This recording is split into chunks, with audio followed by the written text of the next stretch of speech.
Silver's price looks calm, but the data under it is flashing red. Inventories are falling, paper bets are exploding, and the chart still refuses to move. This is the kind of quiet, heavy pressure we only saw before big events in silver. The Hunt brothers in 1980, the spike in 2011, the hidden hoards that only showed up after the damage was done. Right now, trading screens show nothing special, but warehouse reports and futures flows point to one thing. A huge secret buyer is holding the line and swallowing every dip. Banks are shorting, algorithms are dumping, yet the price will not break. Like bullets hitting a wall we cannot see. Who has the money, the motive, and the nerve to quietly buy around $650 million in silver without sending the price into a panic? What do they know about inflation, energy, and the future of money that most people are missing? Follow the trail with us, subscribe, like this video, and stay to the very end, because the evidence around the secret buyer, holding the line, who just bought $650 million in silver, is becoming impossible to ignore. The first clear sign of the $650 million buyer does not appear in a headline. It shows up as a slow, steady drain in the silver inventory reports. On paper, daily trading looks normal. Prices move within a tight band, volumes are not extreme. But in the background, thousands of ounces start leaving major warehouses week after week. On the COMEX and at London vaults, reported registered silver, metal ready for delivery, has been sliding, even on days when futures trading suggests balance. That mismatch is a red flag. When trading looks calm but real, metal keeps disappearing, it usually means a quiet, determined buyer is taking delivery and not sending it back. It is like watching fuel vanish from a storage tank while the gauge on the dashboard still shows a full reading. By adding up delivery notices, warehouse withdrawals, and changes in large ETF holdings, a pattern forms. One side of the market is routinely standing for delivery on big contracts, accepting real silver instead of rolling the contracts into the future. Rough math points to roughly $650 million worth of metal being locked away over a matter of months. The orders are broken into smaller pieces, spread across venues, so no single trade screams for attention. There is a past pattern that looks similar. In the late 1990s, before Warren Buffett's silver position became public, warehouse stocks fell quietly while the price seemed controlled. Only later did the market learn that a single huge buyer had been soaking up supply. Today's drawdowns are not exactly the same, but the rhyme is close enough to raise questions. One key irregularity is timing. Inventory drops are appearing even when prices dip or stay flat. Most traders sell into weakness, yet someone is buying size on those days, as if price is less important than simply getting metal. That is not the behavior of a casual speculator. Price charts alone do not reveal this shift. They stay mostly flat, with quick jumps up and down that look like normal noise to most traders. Yet the movement of real metal tells a different story, like a river slowly being redirected through a hidden channel. Once enough flow has moved, the surface must change. The risk is that this turning point arrives suddenly, without a clear warning. The open question is who has both the patience and the balance sheet to do this without leaving a clear fingerprint? A state actor? A large bank building a strategic stockpile? Or a private fund betting on a break in the silver market's paper structure? Whatever the answer, this quiet footprint is the foundation of a bigger story that is still unfolding. Money leaves a trail, but in modern markets, that trail is broken into many small paths. The silver buyer we are tracking is not simply clicking buy on a single exchange. The activity is spread across futures, ETFs, options, and private deals. Each piece looks harmless on its own. Only when you line them up by time and volume does the larger shape start to appear. On the futures side, silver contracts trade heavily on COMEX in New York and in London. Most contracts are never settled with real metal. Traders close or roll them before delivery. Lately, though, there has been a quiet rise in contracts that go all the way to delivery and in exchange for physical deals that shift claims off-screen. These shifts are subtle but important. Data shows days where exchange for physical volumes jump sharply while price barely moves. That is an irregular pattern. It suggests big positions are being moved out of the public futures market into private agreements, like moving heavy cargo from a busy highway into a quiet service tunnel where fewer people look. In the ETF world, the signals are also strange. Large silver funds normally see inflows when price rises and outflows when price falls. Recently, there have been days when a major ETF reports big withdrawals of metal even though the price is flat or slightly up. That looks like authorized players redeeming shares to take metal out the back door. It is as if someone is using the ETF as a temporary warehouse. Push metal in when it is easy, pull it out when enough has piled up. In the late 1990s, before Warren Buffett's silver position was made public, banks used forwards and quiet physical transfers in a similar way, keeping the full size hidden until the move was complete. Options add another layer. A surge in out-of-the-money call options has appeared on some days without matching news. Market makers who sell those calls must hedge by buying futures or metal. A large buyer can use this structure to build a position indirectly. At the same time, London over-the-counter trading reports show rising volumes that do not fully match exchange data, suggesting private block trades in the shadows. Put together, these channels form a maze. Futures deliveries rise, ETF metal leaks out, options flows twist the picture, and over-the-counter trades soak up size away from public eyes. The open question is whether all these paths lead back to the same buyer. If they do, the true position may be far larger than $650 million, and the pressure building under the silver market may be much stronger than most traders understand. A move of $650 million into silver is not a small bet. At today's prices, that is tens of millions of ounces, equal to a few percent of global yearly mine supply. Only a short list of players can swallow that much metal without blinking: states, giant companies, or deep-pocketed funds. The question is, which type of buyer fits the strange behavior we see in the data? Sovereign players come first. Central banks do not normally hold silver, but state-linked funds and strategic agencies can. A country worried about the future of the dollar, energy shocks, or sanctions might quietly build a silver stockpile alongside gold. It would act like someone filling water tanks before a drought, doing it at night so neighbors do not copy the move. The irregular part is that official reporting on state reserves shows almost no silver changes, suggesting if a state actor is involved, they are using front companies or private. Banks as a shield. Then there are industrial giants. Silver is critical for solar panels, electronics, and some military tech. A global manufacturer that fears supply shortages could try to lock in years of needs. We have seen echoes of this in the past. In the 2000s, some car makers quietly tied up long-term supplies of key metals after price spikes hurt them. If an industrial user is behind this, it would explain the focus on physical delivery over price. But public company filings so far do not show clear new inventory surges, which is another gap in the puzzle. The third profile that is the shadow fund, a hedge fund, family office, or trading house that wants to front-run a break in the silver market. The Hunt brothers in 1980 and Warren Buffett in the late 1990s both show how private capital can suddenly become a dominant force. Today, position reports sometimes show a rise in other reportables and large non-bank traders, hinting that a non-traditional player may be building size. Yet no one has stepped forward and no public fund has admitted to a large new silver stake. Each candidate explains part of the pattern, but not all of it. A state has the motive, an industrial giant has the need, and a shadow fund has the hunger for profit. The open question is whether this mystery buyer is actually a blend of all three, using banks and complex structures to hide in plain sight, while the rest of the market still thinks silver is quiet and boring. Today's silver story is not happening in a vacuum.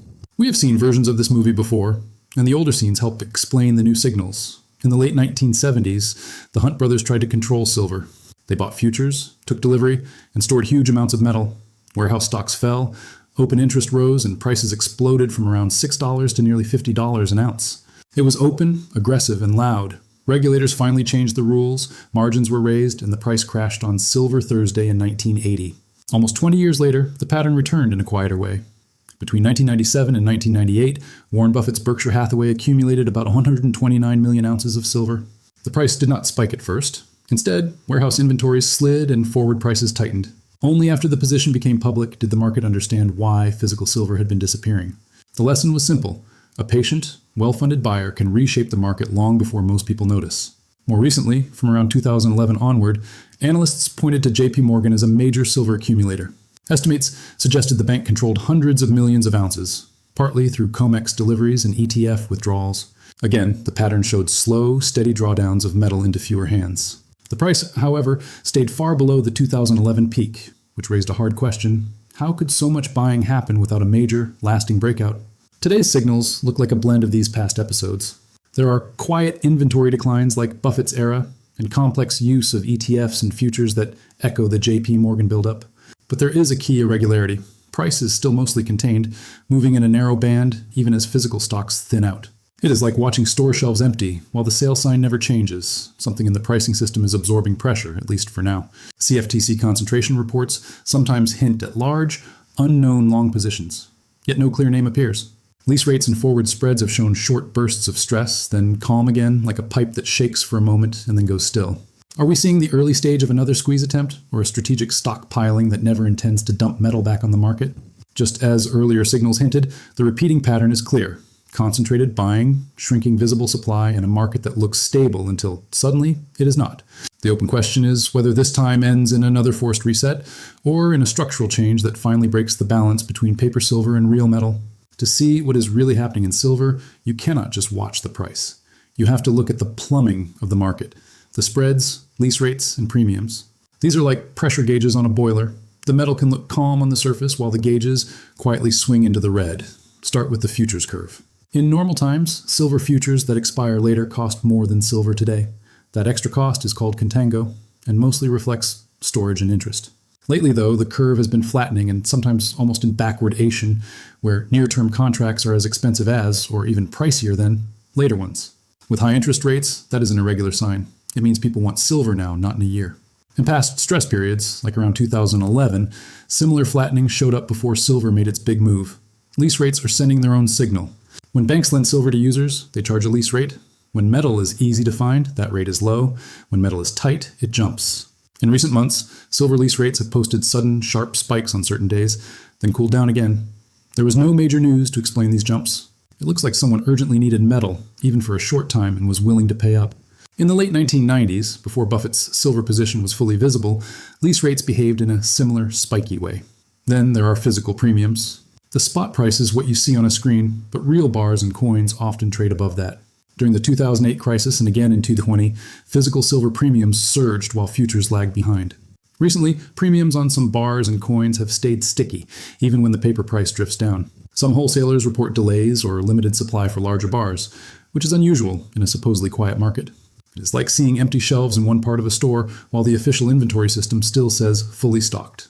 On top of that, price gaps between regions have appeared. At times, Shanghai prices sit above London, hinting that Asia is paying more for real metal than Western paper markets admit. The open question is whether these small fractures are random, or the early effect of a large hidden buyer pulling metal out of the system. Just as earlier signals hinted, the more metal disappears into strong hands, the more the paper market must bend. At some point, it either adjusts slowly or something snaps. The $650 million silver move is happening while the global system itself is shaking.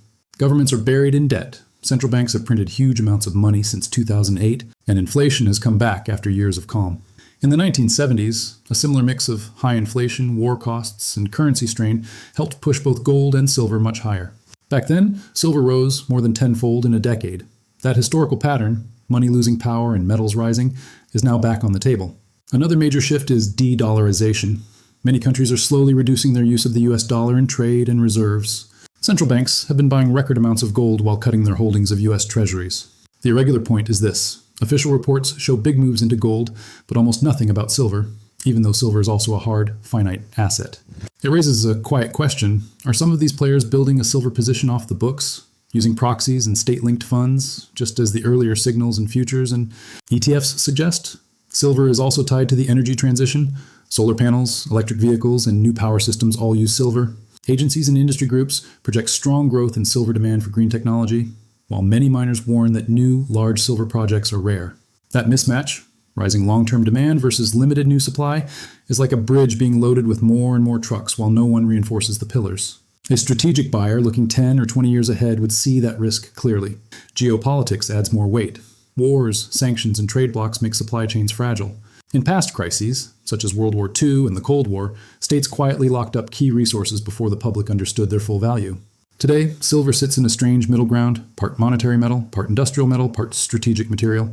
That mixed nature could explain why a big player wants real bars now, not later, even if the public price still looks sleepy. The irregular data points, strong industrial forecasts, stubborn physical tightness, and quiet large withdrawals do not fit the story of a boring metal. Just as earlier clues hinted, these macro fault lines give the mystery buyer a clear motive: protect against currency risk, secure future industrial needs, and gain leverage into a fragile system. The open question is simple but serious. Is this $650 million position just the first layer of a much larger plan built around the coming global reset in money, energy, and power? All the signals point to a market being pushed toward a breaking point. A hidden buyer is draining real silver, the plumbing shows pressure, and the official price still acts calm. When a system looks steady while its parts strain, the end game usually takes one of three paths: a squeeze, a reset, or quiet containment. The squeeze path is the most dramatic. If too many banks and funds are short silver through futures and derivatives, while real metal keeps leaving warehouses, there comes a day when they cannot all buy back what they owe. In 1980, that moment hit during the Hunt brothers run, and the price spiked violently. More recently, nickel on the London Metal Exchange in 2022, and meme stocks like GameStop showed how a crowded short can suddenly be trapped. The irregular sign today is that short interest in silver remains high even as inventories thin. It is like watching more people sell tickets to a show while the room itself gets smaller. The reset path is different. Here, the system bends and then changes the rules to protect itself. In 1980, exchanges switched to liquidation only, cutting off new long positions and stopping the squeeze by force. In 2022, the nickel market even canceled trades. If the hidden silver buyer's actions trigger similar stress, regulators could respond with higher margins, forced cash settlement, or rule shifts that break the link between paper claims and real bars. The open question is whether such a move would restore trust or confirm that the game was never fair. The third path is containment. In this version, big players strike quiet deals. The large buyer may agree to slow further accumulation, banks may extend credit or roll positions, and official bodies may release stockpiles, all to avoid a visible crisis. History offers soft echoes of this in the way central banks managed gold sales under formal agreements to prevent panic. Containment is like letting air out of a balloon very slowly instead of letting it pop. It can work, but only if no new shock hits. Just as earlier signals suggested, none of these paths are cost-free. A squeeze would damage shorts, a reset would hurt trust, and containment would likely mean years of hidden support and strange price behavior. The unanswered question is which choice the system will make once the true size and intent of this $650 million silver position can no longer stay in the shadows. The trail begins with small fractures, warehouse stocks slipping, silent deliveries, odd ETF withdrawals, and brief spikes in lease rates. Each data point on its own is easy to ignore. Together, they show a clear pattern. Real silver is moving from open, traded pools into tight, private hands, while a paper market built on leverage pretends nothing important has changed. History warns what this mix can mean. The Hunt brothers, Warren Buffett's quiet build, JPMorgan's long accumulation, and the recent nickel crisis all tell the same story in different ways. When a key asset becomes too concentrated or too many promises sit on too little real supply, normal price signals stop working. The market can look calm right up to the moment it must reprice reality in a rush. This time, the backdrop is more serious. Inflation is back, trust in major currencies is fading, and silver is not just a store of value, but a pillar of solar, electronics, and strategic industry. A $650 million buyer operating in the dark is not simply making a trade, it may be preparing for a world where metal matters more than paper. The evidence does not prove who the buyer is, or exactly how this ends. It does show that the old balance between paper contracts and physical silver is under strain. For anyone watching, the message is simple. Follow the inventories, the hidden flows, and the quiet rule changes, not just the daily price. Because when the adjustment finally comes, it will not reward those who waited for a clear warning.